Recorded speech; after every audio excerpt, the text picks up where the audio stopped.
Hey, it's Les from the TV Dudes. This week, I was lucky enough to chat with actress and director Mary Chieffo. You may know her as Chancellor Laurel from Star Trek Discovery, but today we talk about her role as director of the one-man show Whiterock Cliff, which stars Ryan McCurdy and is co-written by McCurdy and Ellie Pyle. It's an interesting show about the stories we tell, unreliable narrators, music, and much more. And I enjoyed getting to talk to Mary about how they put it together, the choices she made as director, and much more. Tickets for Whiterock Cliff can be obtained through fiveohm.tv. That's FIVEOHM.tv. Hope you enjoy.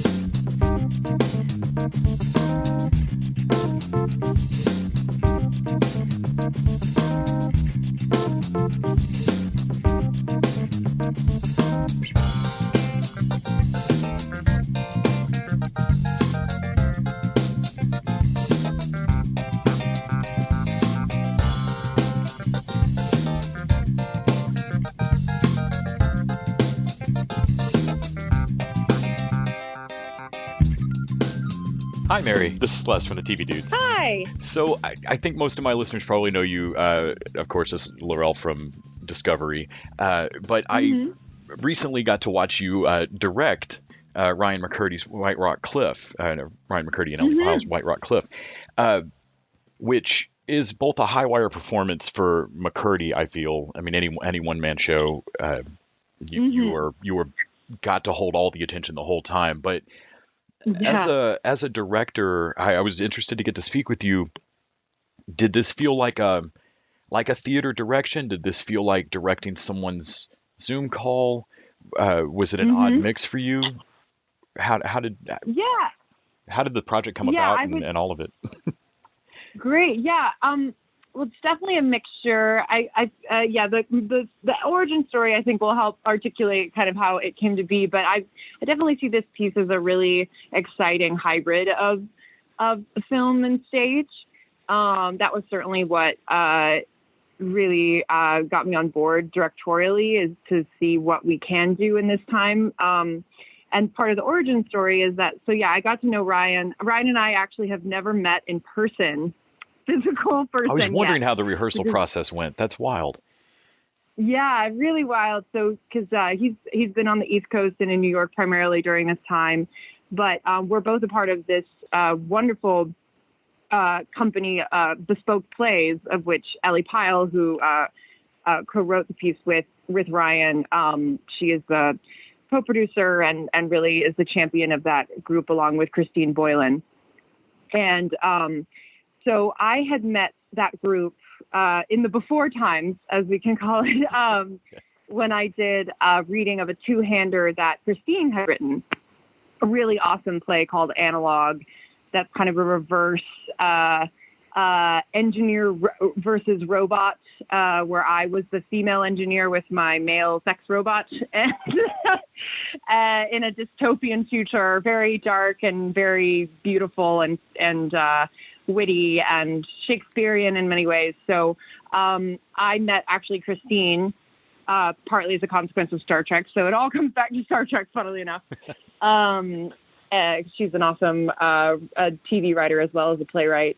And we had met at actually one of those sort of, we have a mutual friend who is hosting women in the industry sort of dinner sort of stuff, and we had met a few times and chatted about theater and being a geek, because that's the beauty of the Bespoke community, is it's kind of the perfect mixture of who I am, which is people that love genre in film and television, but also I don't want to say but also love plays and Shakespeare and musicals.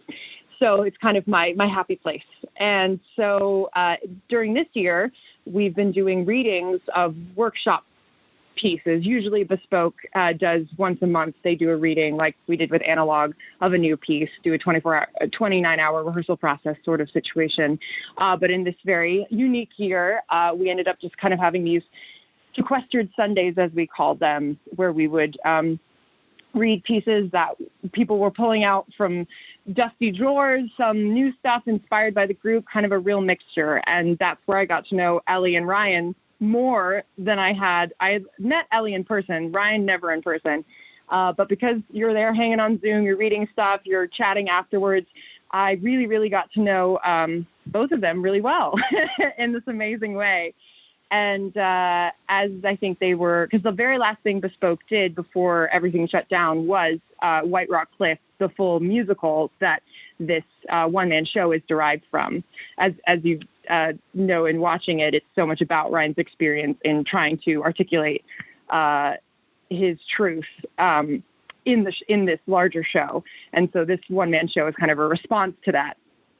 And as they were brainstorming how they wanted to let this manifest during this time, how they could get, Ryan in a space where he could play instruments and, but people could see it. Obviously we can't have a real audience. And that's when Ellie chatted with me, because in this past year, outside of those Zoom readings we've been doing, I actually co-produced and hosted a entirely improvised medical dramedy on the Twitch channel. Yes, is that Heartbeats, the Ripley Improv thing? Yes. That I wanted to ask about that. That just sounds really cool as far as pushing boundaries on distributing content. Yeah, it's been really neat. I'm very lucky. Jessica Lynn Verdi, who is the kind of creator and for Heartbeats specifically in Ripley Improv. It's a all-female collective, and usually they're on stage doing different genre, long-form genre improv. They've done dystopian. I guested with them on a glam, which was inspired by Glow, except with arm wrestling.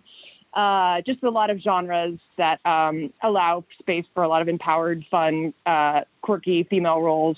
And then they, in studying the genre, then improvise about an hour-long show based off of that genre. It's really quite a phenomenal and, mind-blowing endeavor. And I got hooked on it and have been taking classes at Impro Studio, which is one of the main hubs of long-form improv in the past few years. And so then Jessica, who's part of the group, asked me, she's one of my dearest friends, and she was like, do you want to help develop this particular genre? And she really felt that it would really exist in a Zoom space with green screens, because the medical side of it, ways to actually have tools and make it look like we're in a surgery room or in the hallway. And so starting in July of last year, I came on as co-producer and creative mind, and got to guest on it a few times as an improviser as well. And just an awesome, incredibly inclusive group of men and women. And so we did 8 episodes in the fall of last year, and then we just finished another 8 with a total of 16 episodes. And so because I'd been working on that, and Ellie had been, watching it and just hearing me talk about that experience, that's what inspired her.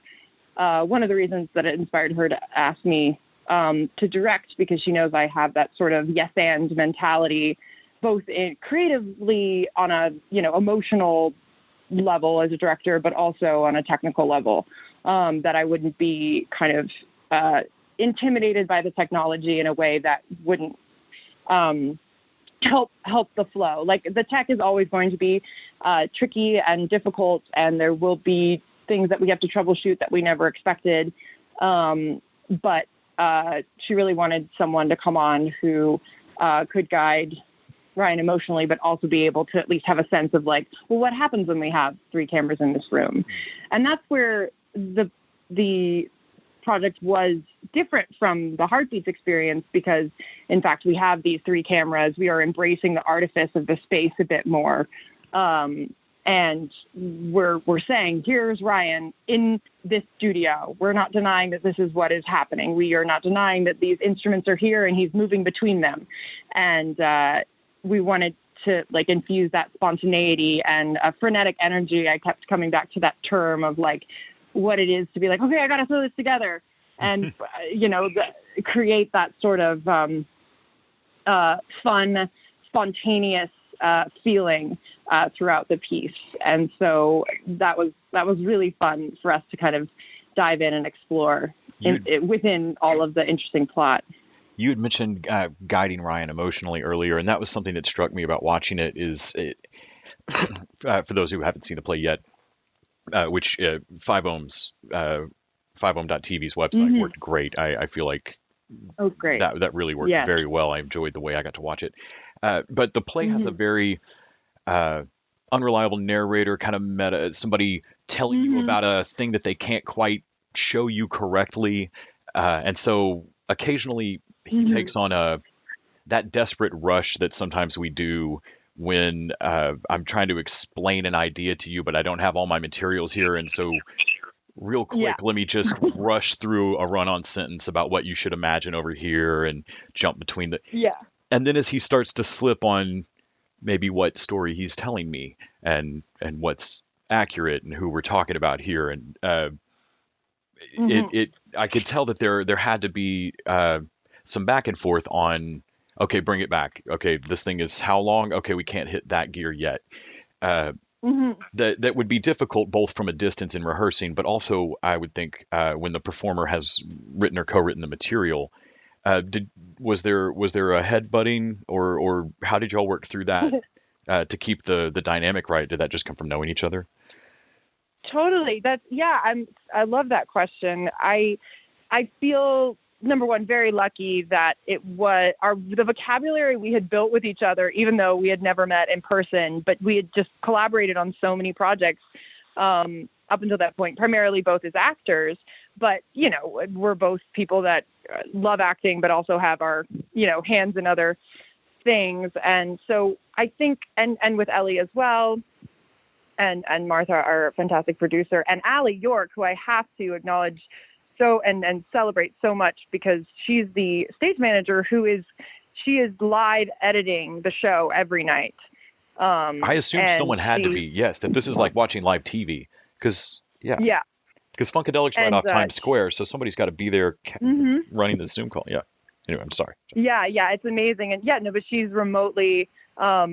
She knows the setup, and we spent time setting which camera when. But she's just so as a director, to know that I didn't have to worry about whether the camera calls would happen was such a relief, and she's just a wonderful, wonderful person. So I'm glad this reminded me to give her a huge shout out because she's fantastic. But with that, more on the emotional level of your question, very lucky that, again, Ellie and Ryan are so open and collaborative. And that was also part of why Ellie asked me, as she trusted me with the material and knew that I would come in with a fresh perspective, but also with compassion and understanding of what kind of story we're trying to tell and the vulnerability of it.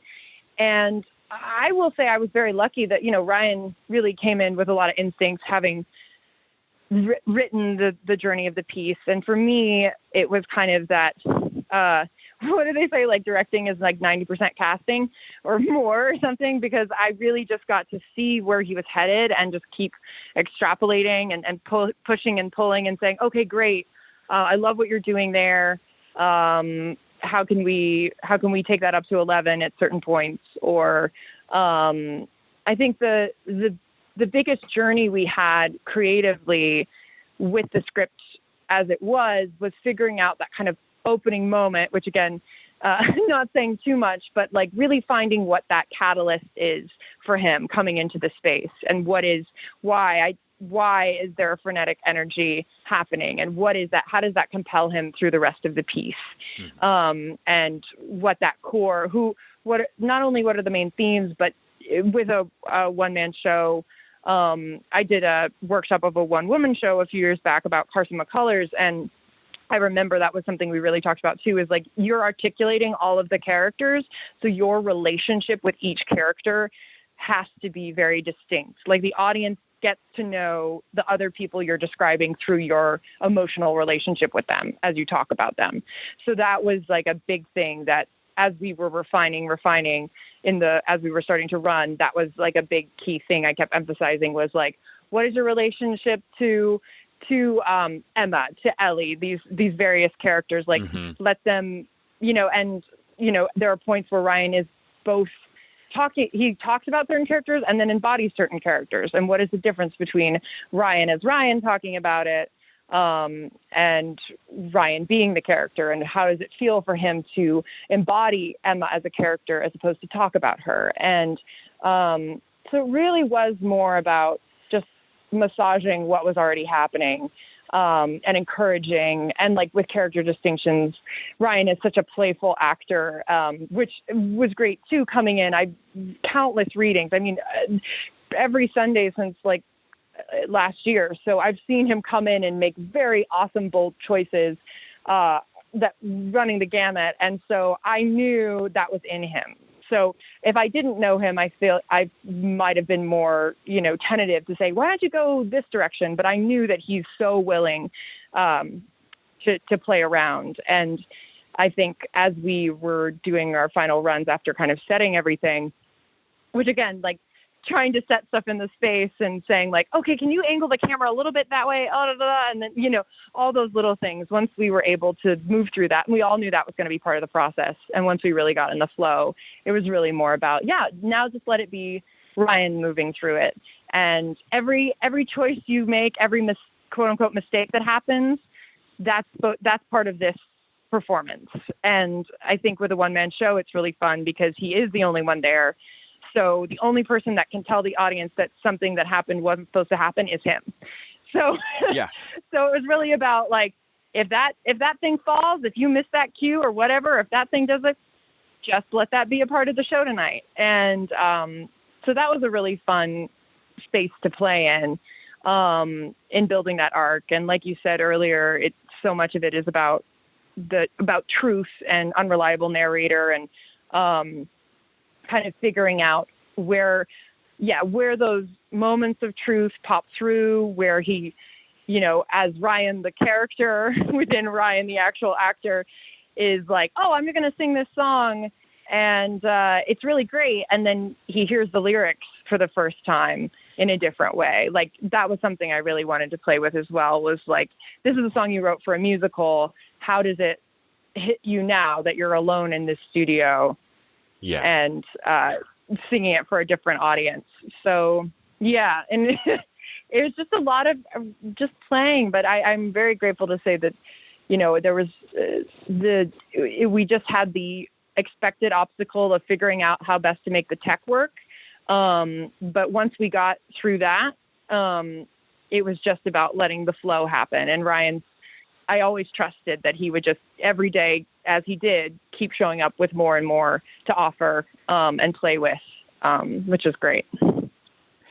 One of the other things that I had seen that you're involved with is, I'm not sure if it's updated or time shifted, which is easy to do with Shakespeare, but a version of Othello through Juvie Productions. And did I see that that's involving VR? Is this similar to the Twitch thing of trying out some new avenues? Mm-hmm. Yeah, so I always joke that like my personal creative projects are like, they take at least 5 minutes to explain. Like I'm like, one day I'll just like do a very simple thing. But it's always like, yes. So with the Operation Othello project, we filmed a proof of concept pilot in 2018. And that VR experience, which is about 10 minutes or 8 minutes, I can't remember. We created, it was the first few scenes. So it is an adaptation. It is set in a kind of not so distant future contemporary world. And I am playing a female Iago, and that came out of, I did a all-female production for Harlem Shakespeare Festival right after I graduated from Juilliard that fall after I graduated. And I played Iago, which was an incredible experience and challenging, and just you when you get to play those characters, of which I've been very lucky in Shakespeare. I've played Macbeth, I played King Lear as Queen Lear. They in school they really pushed me to explore these roles that are not typically given to women, and you understand why they're so iconic and people keep coming back to them, because once you get your mouth around those words, you're like, this character. And I really had that with Iago. I really fell in love with creating more of a backstory, letting him be multidimensional and not just this malicious snake, finding out why he did what he did. And there was a lot in the text that upon studying the actual words he was saying, as opposed to just having a general sense of the play, I realized that Iago was this kind of awesome, instinctive grunt soldier who had kind of always been taken for granted. They call him Honest Iago because he shoots from the hip. Everyone trusts him because he's kind of swashbuckling, like a Jack Sparrow kind of character, or at least that was my interpretation. And but then I wondered, why do I define honesty as a woman? I realized I had a very gendered perspective on honesty, that I thought to be honest, I had to be like Desdemona, very pure and from the chest, I said, whereas Iago was from the hip. So that made me start wondering, like, well, what would Iago look like as a woman? And in modern day, that she's worked her way up through the ranks in this male-dominated world. And so that was kind of the catalyst for me creating this adaptation. And I was lucky enough to run into the incredible Julius Tennant and Kaylin Hunt, who are the president and VP of GV Productions, at an event. And Julius had played Othello 3 times in his career. And we started talking about the play. And I said I had this idea for this adaptation. And he said, why don't you write it? And bring it in. And I was like, okay. And so very grateful to have had that encouragement. And as we continue to develop what this adaptation would be, VR came up. Josh Nelson, who's the head of their interactive media at Juvie now, proposed this idea. And we ended up doing, the first few scenes of the play as a proof of concept. And we did get into the Cannes and Raindance XR official selection, which was awesome. I didn't get to go to Cannes, but I did get to rep the piece at Raindance in London in 2019, right? Yes, 2019. Before 2020. Right, whatever time is. At some point before then. And it's there's a lot of different ways in which we're hoping to continue to expand upon this idea. And I'm very hopeful and excited because for better or for worse, the themes of the play, because we label it as color and gender conscious casting. With each casting of the characters, we're looking at, in a modern setting, how can we make this a more inclusive cast, that it's not just all these white people and Othello as the sole black man. Where can we find interesting ways to cast characters that gives the actor permission to explore their full self within the text and not feel like it's this old language that we have to have a certain reverence for? How do we articulate Shakespeare's themes in a modern setting that resonates with a young audience and an old audience? But we really would love for it to, make people examine the issues that unfortunately are still at hand when it comes to systemic racism and I was just thinking overall. earlier, I love that Shakespeare is always resonant, but on the other hand, wow, I wish that Othello is not resonant anymore. Yeah.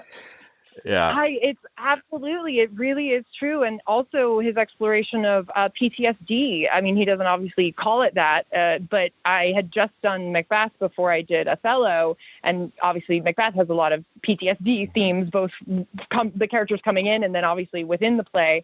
And I really found that the trauma that people experience from modern warfare, from guerrilla warfare, is parallel to what Shakespeare was articulating in that time, and how, that isn't, there's certainly a Venn diagram of the systemic problems that we have and the trauma we experience in the violence that we put forth. And unfortunately, all too relevant still. Yeah. But the hope is that we can use this piece and other pieces to be a mirror, to let ourselves reflect on the unnecessary prejudices that we hold, the way in which we can tear each other down instead of lifting each other up in order to fight the real larger issues at hand. So yeah, it's definitely I'm always excited when people ask about Operation Othello, and just, because it's something that excites me. Like, it's always wonderful when there's a creative project that really, lights a fire under you. And yeah, it's great because it's Shakespeare. So there's so many different ways that we can play with this adaptation. So I'm hopeful for the future for it. Yeah, I think about I guess a blind casting like Denzel Washington in Brennan's Much Ado with Keanu as his brother, and just putting actors in. And I remember thinking that was just crazy talk in the '90s, and but I like it even more by giving space for instance, Denzel to have explored what it would mean in a modern society set up as we are, for him to be black in that position in the play, and to use this scaffolding to keep exploring and keep kind of looking at ourselves with that story. I think that's really absolutely neat. Yeah, I have a soft spot for Shakespeare as well. Oh, excellent! I knew I liked you. I had a roommate in college that won me over on it, and then I think John Barton's Playing Shakespeare series I caught on PBS or on YouTube or somewhere. Yes, so great. Well, awesome. Well, definitely, you definitely have a friend there in me. I love exploring it in so many different ways. Like, I think it's infinite, the ways in which we can play with it. And be reverent to what came before. And I definitely, obviously, it's a huge emphasis in the Juilliard training. That's kind of you're always working on Shakespeare, either in voice and speech class, or every year they have at least one performance slot where you are working on a Shakespeare play. And I'm just so grateful that I had that opportunity to, and on a technical level, like leaning more towards the more classical,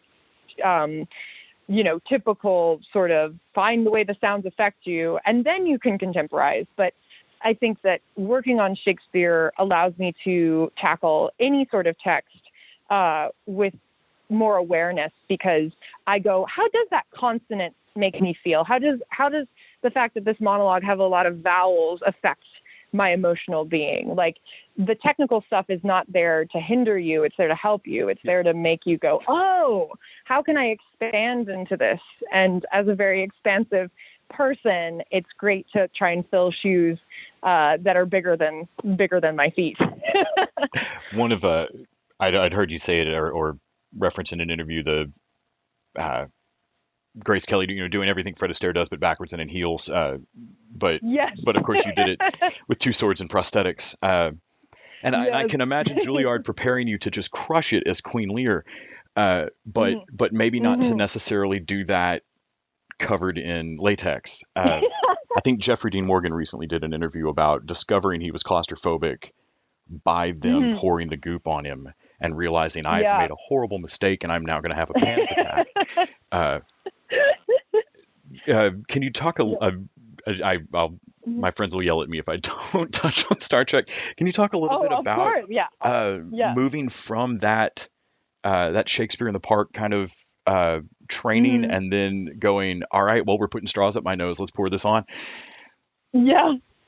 I mean, it's funny because there is such a clear journey for me from that to Star Trek. I mean, I am very grateful. I think my training was a huge part of how I was able to get the role.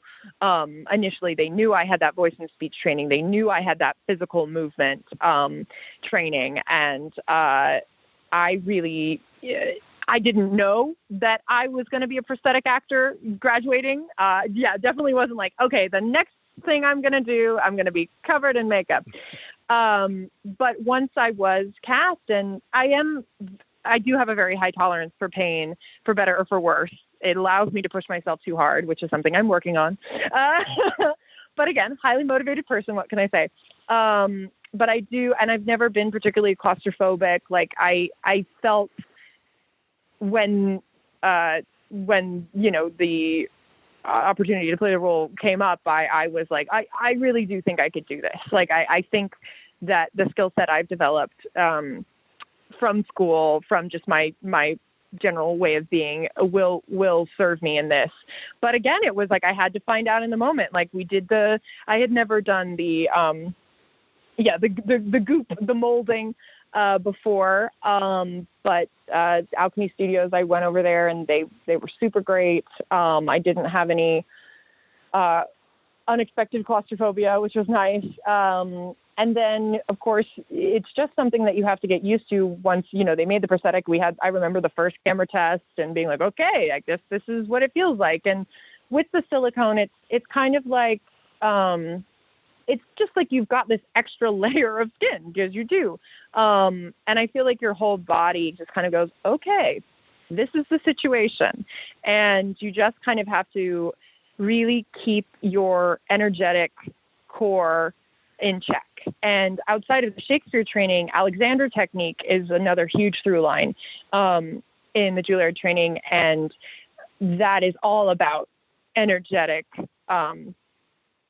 power and how you can tell your body, okay, we're going to relax here.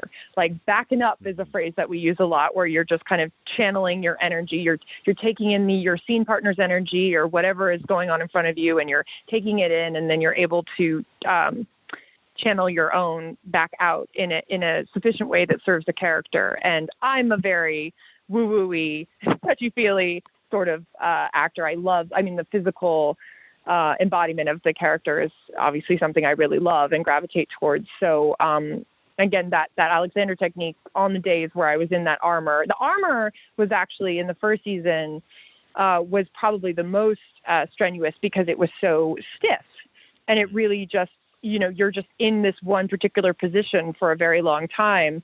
So that was really where a lot of the physical stuff that came into play. The prosthetics themselves, outside of everyone has a moist mouth, and so your lips start to fall off midday. And you just gotta be able to work through that. And yeah, you can't, we just would have smoothies, and then we would have like little protein, little like almond butter balls sort of stuff during lunchtime, because you also have the teeth. So only when you take the teeth out.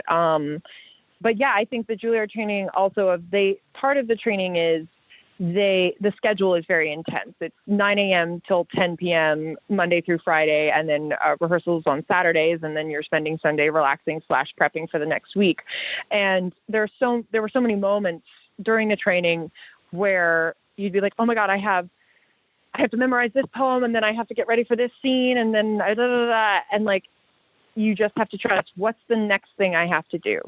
And I definitely found that was actually one of the most empowering things I had when I was actually filming. Was I'd go, okay, you have to memorize this much Klingon, but not by tomorrow. You have until Friday for that scene. So focus on the one you have to do now. Okay, you have to get up at 3 a.m. for this particular day. So you're going to take it easy, and prep the way you need to prep. And it's just about checking in with yourself, and then trusting, even if you feel, and I'm often one to feel that I haven't prepared enough, even if I've already over-prepared, to be like, you're prepared enough that you can show up and it will happen. Like, there were so many times in school where I'd be like, I wish I was more memorized, or blah, blah, blah. But then you show up and actually you're more memorized than you realize. So I've learned how to trust that my instincts do kick in. And again, as an over-preparer, I'm allowed to cut myself some slack, I think. Yeah, makes the space to be able to stay present and just trust in it. Yeah. Yeah, and I was also very lucky when it came to rehearsal and prep that all of my scene partners on the show, Ken Mitchell, Shazad Latif, Jane Brooke, Doug Jones, of course, who, again, I got to talk with Doug Jones about prosthetics. I got to be like, give me your tips. Right. Like, the creature actor of our time, and who, as we all know, is the sweetest man in the world. So, again, I was very lucky for my first experience to be literally next to Doug Jones. But all of them those actors were so great at meeting up separately and running scenes, particularly near the beginning of the show when we were only speaking in Klingon. Ken and Shazad and I would get together and really just run through everything. And we'd do it in Klingon, we'd do it in English, so that when we got there on the day, when we're in the prosthetics where there's 5 million other things going on, that we could trust that we had already explored a lot of the emotional beats. And we would still discover stuff on the day, but we already had so much more of a baseline, which you don't get as often in TV, because you got to show up, you do your quick physical rehearsal of spacing, and then you find it. So it was just kind of recalibrating that vocabulary for what served best with the situation that we had. Well, the Shakespeare in the original Klingon was one of the funniest things to me when I was a kid. I loved that one-off bit from Undiscovered Country. And yes. And so, yeah, it always made total sense to me somehow. And like, let's not think too much about it. That like, well, obviously, the Chancellor of the Klingons in Discovery would be into Shakespeare. Yes. What other actress would you get? Yeah. You know. Thank you so much for talking to me about it all today. Yeah. Oh yeah, for sure. I was just capping that off with the Shakespeare. I realized I would be remiss not to mention that I got multiple speeches during the show, but particularly in the second season, the Call Me Mother speech. Mm-hmm. I couldn't believe how Greek Shakespearean that was. The opportunity to be able to do something that felt like I was on stage, but on screen was such a gift. And as a theater actor, getting to do so much theatrical stuff on screen so early in my career is such a gift. And I just hope that we can keep creating more Shakespearean level sorts of roles for women like that, because it's such a thrill. And I'm just really grateful that I had that on the show. Well, I can't wait to see or experience, or whatever new term we're going to settle on for Operation Othello and stuff like that moving forward. And really, I hope everybody goes and checks out Whiterock Cliff over at FIVEOHM5ohm.tv. And folks can get tickets now through, I believe, is it April 27th? I believe so. But 22nd. Yes. Yeah. Yeah. Sorry, I had to pull the site up real quick. Thank you so much. I really appreciate the time today. It's really great chatting with you. Thank you so much. You're wonderful. I love Shakespeare and all that stuff. I look forward to hope our paths cross again.